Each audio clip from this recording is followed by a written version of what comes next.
What if I told you Clark Gable, So he speaks 7 languages, so he's read. Marlon Brando, We couldn't survive a second if we weren't able to act. Paul Newman, If I'm in a picture or on the stage in a part, Elizabeth Taylor, I would despise you for a liar. and 26 more stars risked everything to fight racism when Hollywood was silent. Some lost careers. Some were spied on by the FBI. Some changed history. Here are 30 old Hollywood legends who said no to racism, and our last entry is jaw-dropping. Let's begin with number 30, Charlie Chaplin.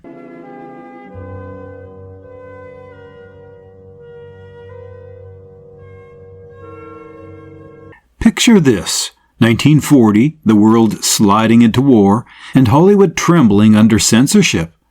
Then enters Charlie Chaplin, releasing The Great Dictator, mocking Hitler and ridiculing anti-Semitism while American studios stayed silent. Few dared such defiance. Chaplin's closing speech still rings, "We think too much and feel too little." But beneath the laughter, he pushed boundaries Hollywood avoided. He funded equality groups, refused segregation screenings, and quietly supported black performers blacklisted by major studios. FBI files later revealed Hoover spied on him for decades, branding him un-American. Why? Well, because Charlie Chaplin used comedy as a weapon against hate. Imagine risking deportation for telling the truth with a clown's smile. Chaplin's boldness planted seeds, inspiring others to resist Hollywood's racial silence. But how did those seeds grow into something louder, something that challenged segregation on screen and off? For that, we move from silent comedy to golden age song and dance. Next is number 29, Rock Hudson.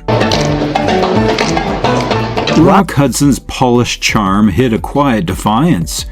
In the 1950s, Hollywood was rigid, segregated, and quick to sideline actors of color. Hudson, already a box office draw, threw his weight behind Sidney Poitier. Studios balked at giving Poitier lead roles, but Hudson intervened, urging executives to keep him in the spotlight. This wasn't charity, it was solidarity. He personally vouched for Poitier's talent, a move that cost him contracts with producers who preferred the safe route. Hudson also insisted Poitier be treated equally on sets, refusing any projects that placed him in segregated hotels during filming. That was a bold demand at a time when Jim Crow laws still ruled huge parts of America. Hudson's actions revealed a truth Hollywood hid. Power could be wielded not only to protect careers, but to dismantle walls. Yet, what happens when the dancer himself, already beloved worldwide, uses rhythm as rebellion? Number 28, Spencer Tracy. You know where I've been all day? In a movie. Spencer Tracy had a reputation, gruff, uncompromising, fiercely respected. But in the 1940s and 1950s, when studios pushed him to toe the segregationist line, Tracy barked back. He openly denounced Hollywood's exclusion of black performers, telling a studio executive, "Talent doesn't come in colors." On sets, he demanded black crew members receive equal pay and protection, threatening to walk if they didn't. Few stars had the leverage, fewer still used it. Tracy's allyship wasn't performative. His long friendship with Katharine Hepburn often spilled into political debates where both insisted Hollywood change. Tracy never saw himself as an activist, yet his voice carried authority others lacked. His refusal to bend made headlines, but behind them was a man who simply despised injustice. And speaking of Hepburn, she wasn't content with just words. She waged a personal war against Hollywood stereotypes with fire few could match. Next comes number 27, Gene Kelly.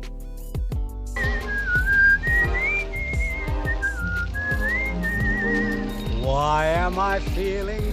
Think of Gene Kelly and you picture charm, dance, athleticism, but look closer at On the Town, 1949. Kelly and co-director Stanley Donen insisted on casting black dancers, breaking the unspoken rule that musicals remain whites only. He championed performers like Katherine Dunham and Jose Ferrer, demanding they be given screen presence instead of being cut from final edits. Studios objected, fearing Southern theater boycotts, but Kelly threatened to halt production, and he won. His athletic style itself was revolutionary, blending jazz and tap, genres rooted in black artistry, while openly crediting their influence. Kelly once said, "Dancing is for everybody, not just the elite." In a decade when segregated nightclubs thrived, that was radical. His work helped carve space for inclusion in a genre built on exclusion. But before Kelly, another rebel had already challenged authority using microphones, not dance shoes, an enfant terrible named Orson Welles. Now at number 26, Orson Welles. Orson again. Oh my goodness, wouldn't it be ridiculous if you didn't? All right. Before Citizen Kane crowned him Hollywood's enfant terrible, Orson Welles was already raising eyebrows on radio. In 1946, he devoted entire broadcasts to exposing police brutality against a black soldier, Isaac Woodward, who was beaten and blinded by officers in South Carolina. Welles thundered, "The blind soldier cannot see the judge who refused justice." His words electrified listeners and drew hate mail by the sack. But he didn't stop.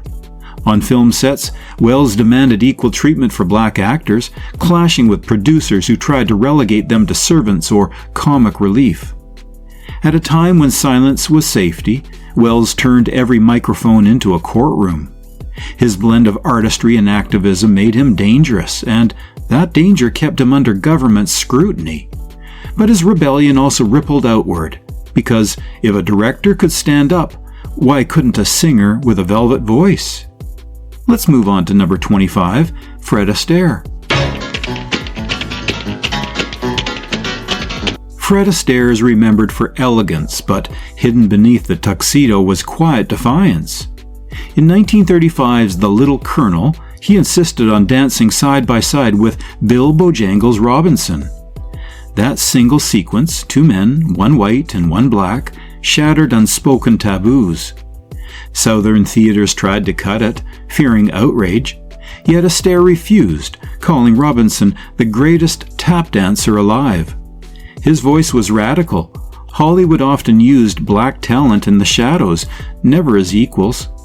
Astaire, a perfectionist notorious for 15-hour rehearsals, also demanded Robinson be credited fully in public. Rare for black performers in a segregated era. Imagine the risk, a superstar defending his partner when studios wanted silence. That partnership proved artistry could defy racism, and it planted a seed for others to follow. From Fred's tuxedoed defiance, we move to another star who carried rebellion beyond the stage, this time into theater and civil rights activism, Frederick March. Next is number 24, Frederick March. Do I detect something other than an American accent? I should think, unless you were quite stupid. Frederick March won 2 Oscars, but his legacy isn't just statues. In the 1930s and 1940s, March worked with the NAACP to push for integrated theater productions. He starred in anti-segregation stage plays, backing black playwrights when Broadway resisted. During the McCarthy era, March faced smear campaigns, accused of being too close to progressive movements, but he stood firm, channeling funds to civil rights groups while publicly urging Hollywood to dismantle racist casting norms. Archival letters reveal March personally wrote checks to black students' scholarships through the NAACP's Legal Defense Fund. That was money he could have easily hidden. Instead, he insisted it be known. March's activism rarely made headlines, but it mattered.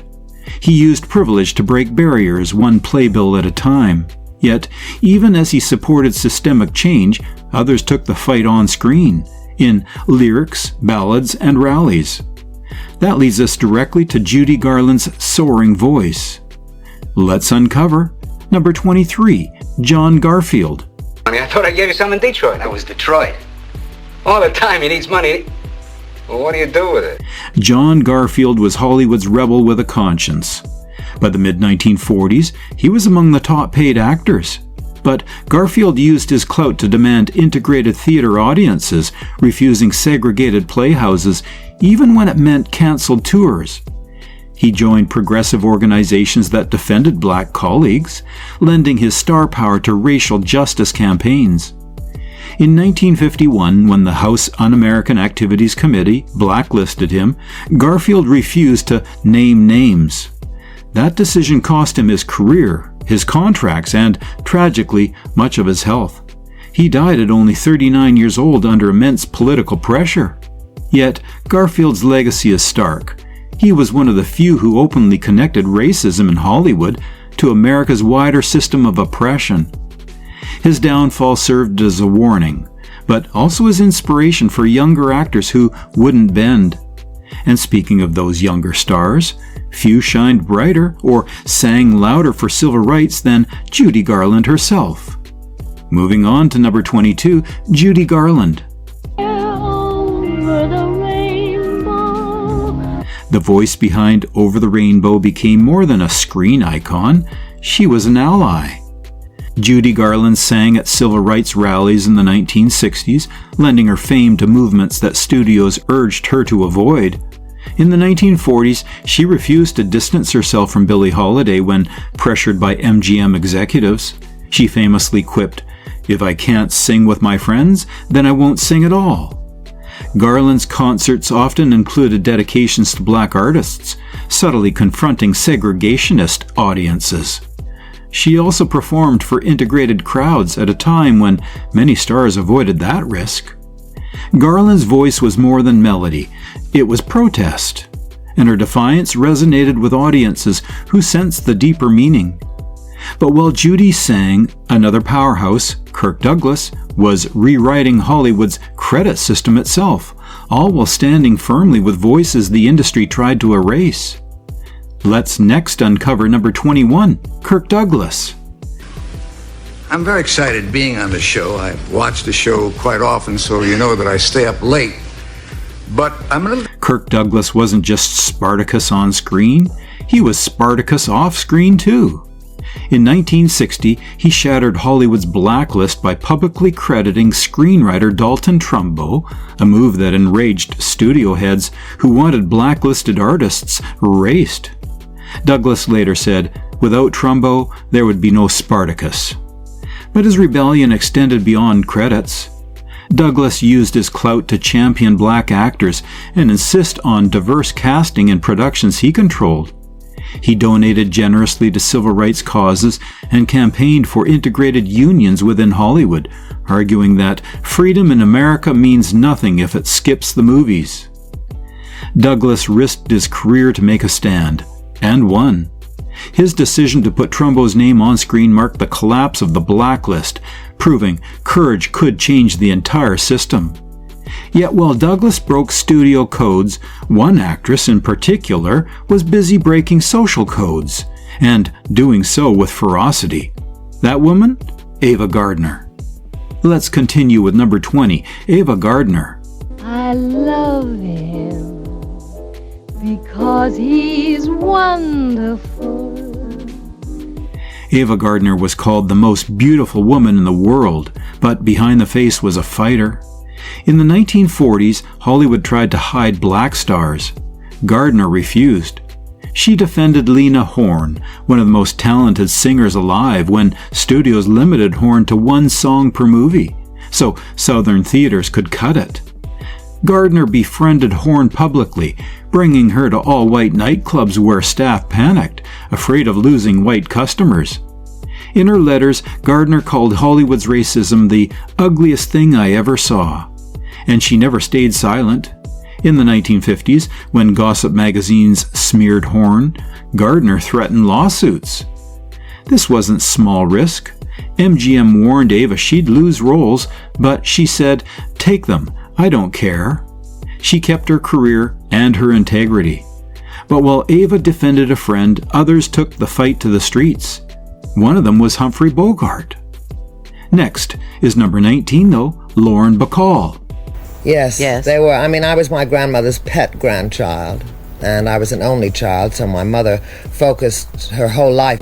Lauren Bacall was only 19 when To Have and Have Not made her a star.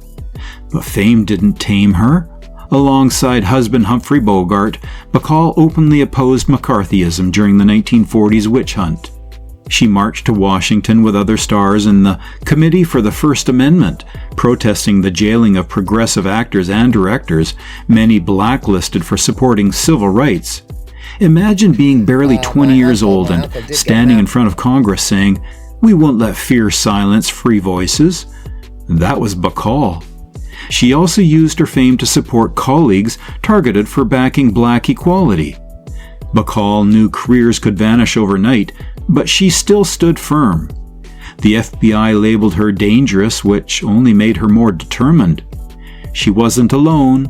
Her husband Bogart doubled the pressure by throwing his Hollywood weight behind the same cause, leaving an even bigger mark. Let's explore number 18, Humphrey Bogart. He's been in New York making a picture. He just got back when we were in England. Humphrey Bogart was more than the tough guy in Casablanca. Off-screen, he fought another war, a war for justice. In 1947, Bogart helped form the Committee for the First Amendment, defending colleagues accused of supporting civil rights and branded un-American. The FBI tracked him, newspapers attacked him, yet Bogart declared, "The right to free speech doesn't end in Hollywood." Bogart's activism wasn't just political. He also backed black performers in a deeply segregated industry. At his parties, he invited artists who couldn't even enter the front doors of Beverly Hills hotels. And when police targeted them, Bogart used his influence to intervene. He embodied a paradox, America's ultimate tough guy, risking his career to protect the vulnerable. But while Bogart and Bacall fought from the stage of politics, another singer, a crooner adored by millions, used his velvet voice to battle segregation. That was Frank Sinatra. Now, number 17, Frank Sinatra. Woos me. Don't want to leave her now. You better be. Frank Sinatra filled stadiums with his songs, but behind the music, he was battling America's deepest prejudice. In the 1940s, Sinatra refused to perform in segregated clubs, even canceling million-dollar contracts. He publicly defended Sammy Davis Jr., calling him "my brother," despite endless racist backlash. When hotels barred Davis, Sinatra forced them to open doors, or he'd never sing there again. Sinatra also lent his voice to activism. In 1945, he narrated The House I Live In, a short film about tolerance. It won an Oscar and was later cited as one of the first Hollywood pieces to openly denounce racism. He campaigned for anti-lynching laws and even testified in Washington about racial violence. Sinatra proved stardom could be a weapon against hate.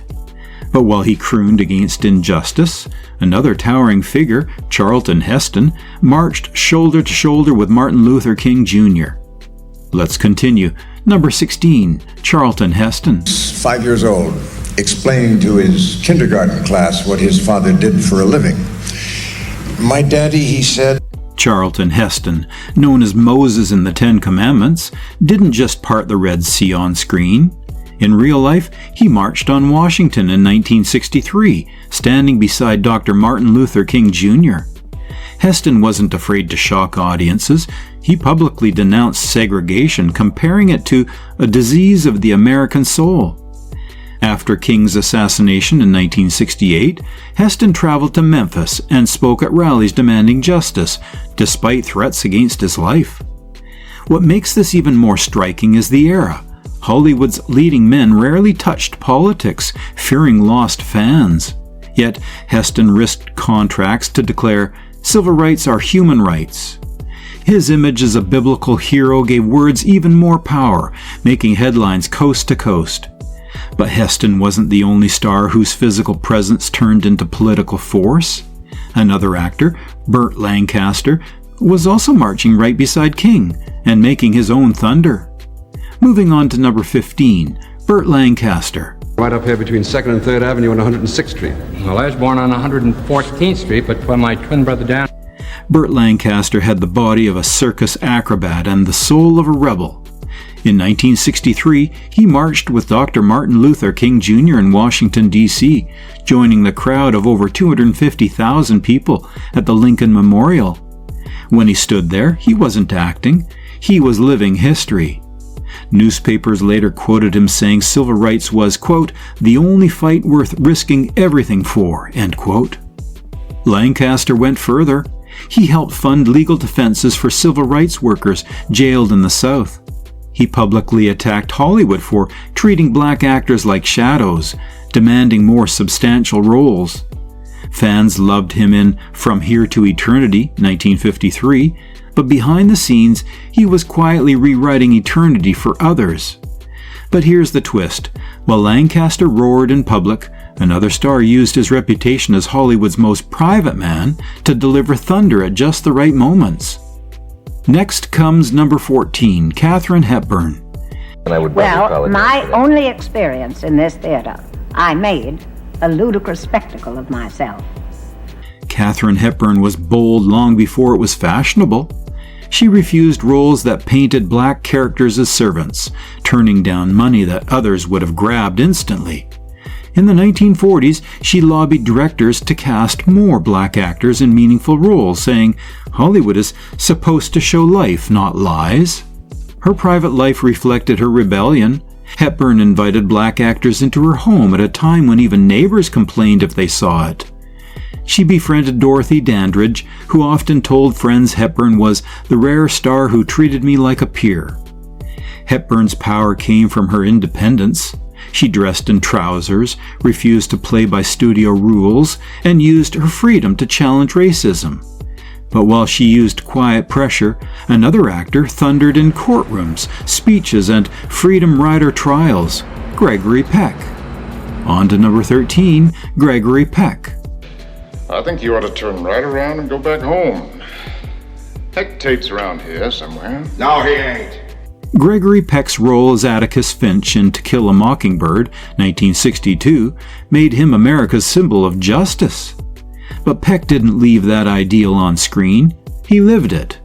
He personally funded the legal defense of freedom riders arrested in the South during 1961, paying out of his own pocket when many others were silent. In 1964, Peck gave a fiery speech denouncing racism, calling it a poison in America's bloodstream. The FBI kept a file on him, suspicious of his support for civil rights marches. Yet he pressed on.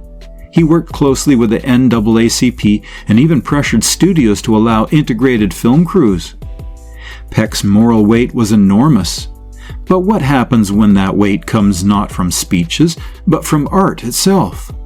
The answer lies in the radical storytelling of Dennis Hopper. The ice pick in a guy's ear and goes, and from then on he was talking, having this interaction to the film. It was very fun. Dennis Hopper was Hollywood's wild child. In 1969, he directed Easy Rider, a low-budget film that earned $60 million worldwide and redefined cinema. Hidden inside the motorcycles, drugs, and freedom imagery was a blistering critique of racism. Hopper cast Afro-Peruvian and Native actors despite studio executives telling him it would kill the film overseas. He ignored them. Even earlier, Hopper made sure his sets never allowed segregated crews, insisting everyone worked together as equals. And he wasn't afraid to offend audiences. In interviews, he bluntly called America a country where hate is law. What Hopper did with cinema, making racism impossible to ignore, echoed the work of another Hollywood rebel. This one wasn't behind the camera, though. He was America's king of cool, Steve McQueen. Now, at number 11, Steve McQueen. I had to get out and earn a little bread. I had to get out and earn a living. Oh, what do I remember most about my childhood? Peanut butter and jelly sandwich. Steve McQueen, star of Bullitt, 1968, wasn't the type to give fiery speeches.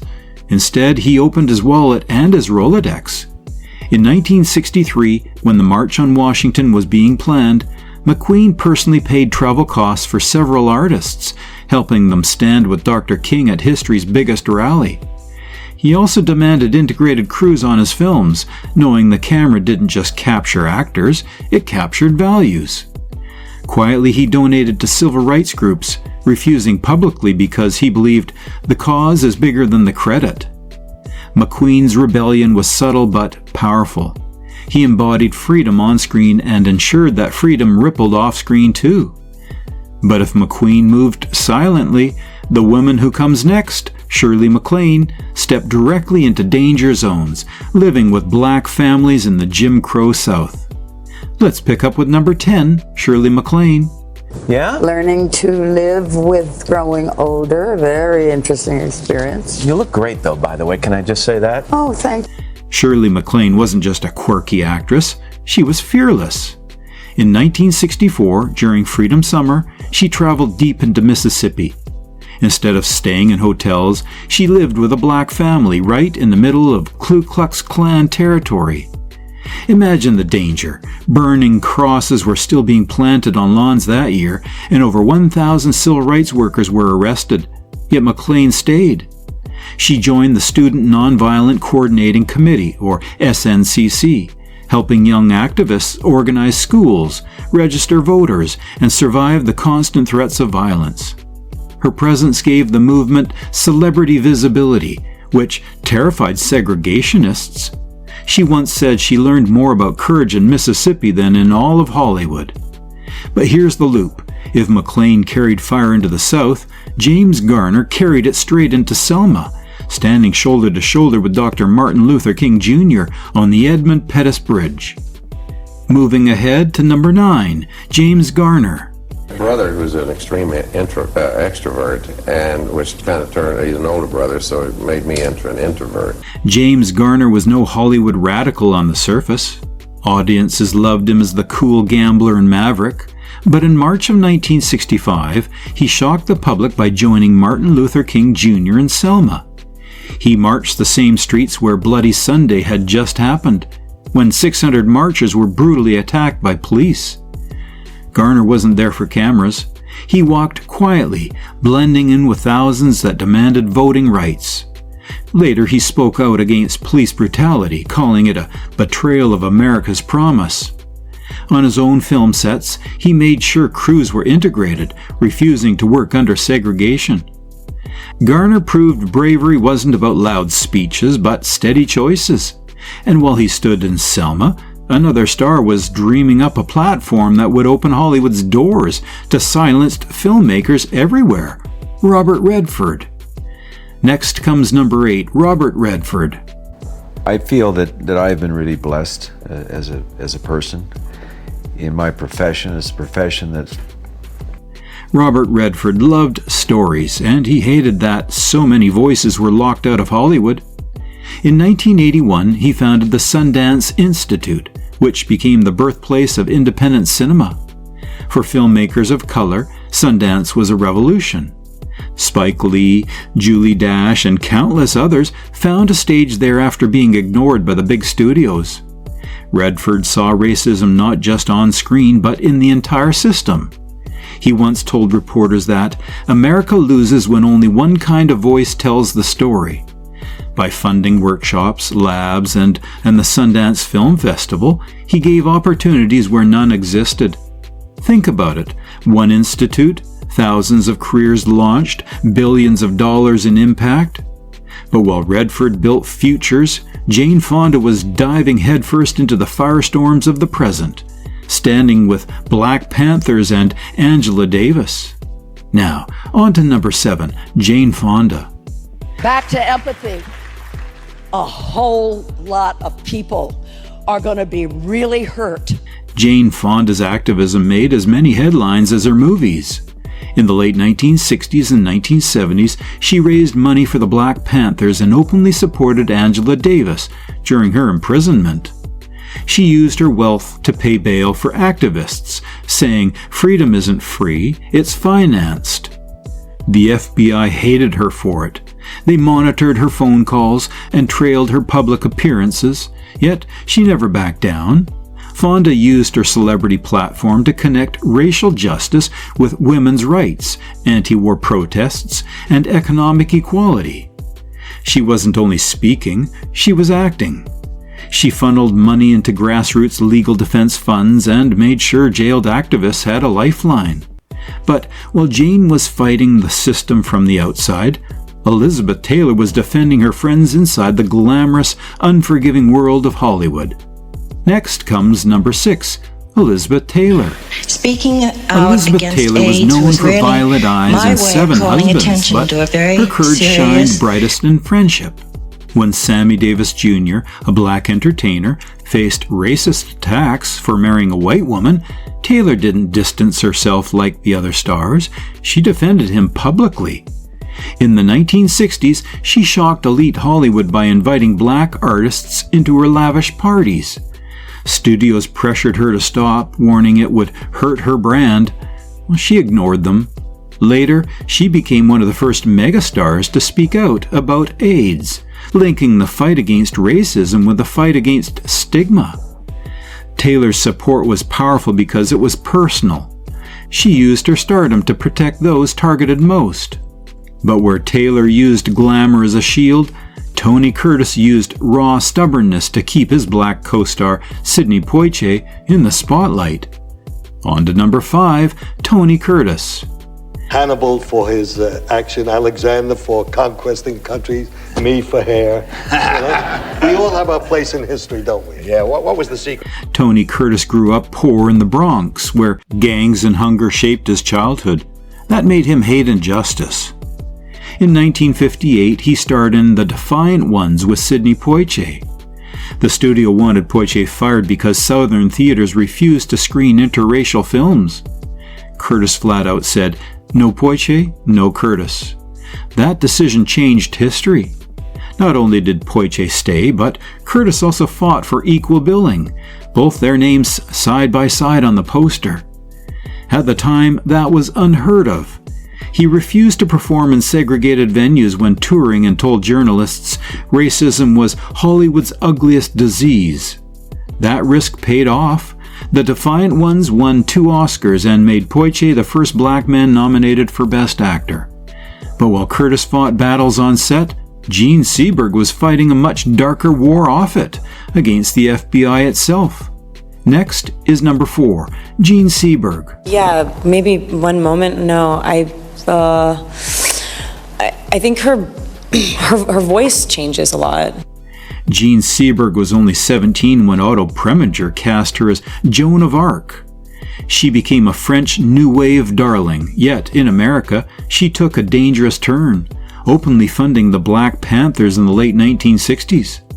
She donated thousands of dollars for community programs, including free breakfast for children. The FBI saw her as a threat. Under COINTELPRO, they targeted her with brutal smear campaigns. They spread lies in newspapers that her unborn child was fathered by a Panther leader.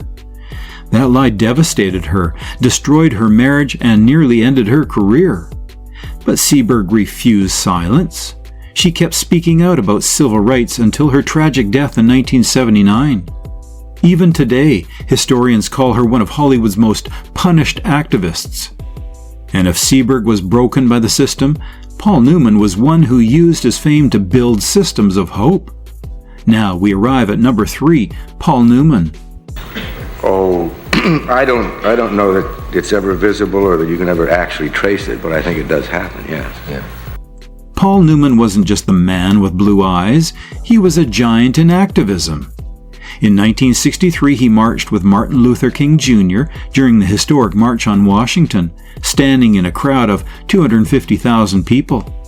He also funded voter registration drives in the South, where intimidation and violence tried to keep black citizens silent. By the 1980s, Newman turned his passion into money. He launched Newman's Own food products, promising 100% of products would go to charity. To date, that pledge has given away over $570 million, much of it to civil rights and equality programs. He once said, "I'm not running for sainthood, I just can't ignore injustice." Newman proved that stardom could be a weapon for good. But while Newman gave steadily, Marlon Brando took shocking, dramatic stands that shook Hollywood to its core. Stepping forward to number 2, Marlon Brando. Well, I'm lending money, I'm lending time, I'm lending concern, and Marlon Brando was Hollywood's rebel, both on screen and off. In 1963, he marched with Martin Luther King Jr. in Washington. By the late 1960s, he supported the Black Panthers, bailing members out of jail and donating tens of thousands of dollars. But his most famous protest came in 1973. Brando won an Oscar for The Godfather, yet he refused it. Instead, he sent Apache actress Sacheen Littlefeather to the stage. In front of 85 million viewers, she rejected the award, exposing Hollywood's racism against Native Americans. The audience booed, but history remembered.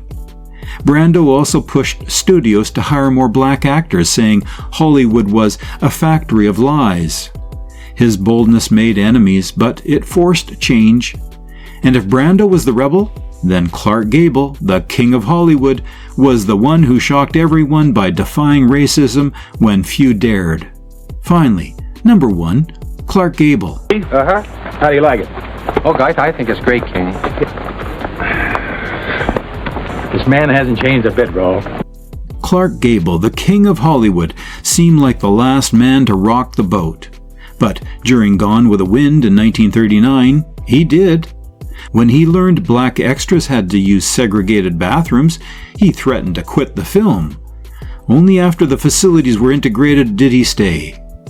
Earlier, he protested when his co-star Hattie McDaniel, who later became the first black Oscar winner, was banned from the Atlanta premiere. Gable said he wouldn't attend unless she was allowed. The studio ignored him, but his defiance made headlines. For a man at the top of Hollywood's power ladder, that stand mattered. He showed even untouchable stars could speak up. And that ripple grew, inspiring others across decades. What began with Gable refusing a bathroom began a chain of 30 legends who each said one word louder than Hollywood's silence: no. These were the legends who risked it all when silence was safer. If you loved uncovering these hidden Hollywood truths, smash that like button, share this video, and subscribe for more untold stories. Don't miss what's coming next.